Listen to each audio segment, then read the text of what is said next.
नमस्कार मंडळी. आता ना माझी डिलिव्हरी कधी पण होऊ शकते. नॉर्मल डिलिव्हरी व्हावी म्हणून ना मॅडमनी मला काय काय खायला सांगितलं तेच मी तुम्हाला सांगते. पण त्या अगोदर तुमच्यासोबत ना मला एक स्पेशल गोष्ट शेअर करायची आहे.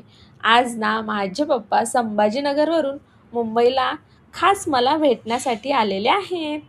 आणि त्यांनी बाळासाठी ना एक स्पेशल गोष्ट आणली आहे आणि ती गोष्ट बाळासाठी खूप खूप गरजेची आहे. आज पप्पा येणार म्हणून मी खूप खुश होते.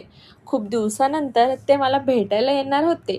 माहेरावरून आई-वडील भेटायला येणार म्हटल्यावर किती भारी वाटतं ना. डोळे त्यांचीच वाट पाहत असतात.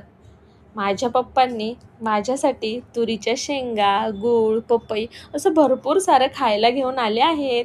आणि बाळासाठी खूप छान अशा मऊ-मऊ गोधड्या आणल्या आहेत. मला ना खूप जास्त भूक लागली होती. त्यामुळे मी अगोदरच जेवण करून घेतलं. त्यानंतर मम्मी आणि पप्पांनी छान असं सोबत जेवण केलं. जेवण वगैरे झाल्यानंतर मस्तपैकी आम्ही बाहेर फिरायला गेलो. तिथे आम्ही सगळ्यांनी आईस्क्रीम खाल्ली. प्रेग्नन्सीच्या काळात ना खूप जास्त पॅम्परिंग होते. पण आता ना लवकरच बाळ होणार आहे. त्यामुळे आता ही पॅम्परिंगसुद्धा संपणार आहे असं वाटतं. सध्या मी कुठे जरी बाहेर गेले ना, लोकं लगेच मला बसायला खुर्ची देतात, पाणी विचारतात. किती छान वाटतं ना? आता नॉर्मल डिलिव्हरी होण्यासाठी मॅडमनी मला काय खायला सांगितलं ते मी तुम्हाला सांगते.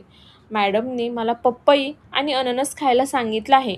सोबतच काळा चहा प्यायचा, दुधात किंवा पाण्यात तूप टाकून प्यायचं असं सांगितलं आहे. म्हणजे सुरुवातीच्या 3 महिन्यात जे खाऊ नका असं सांगितलं, आता तेच खा असं डॉक्टर मॅडमने सांगितलं आहे.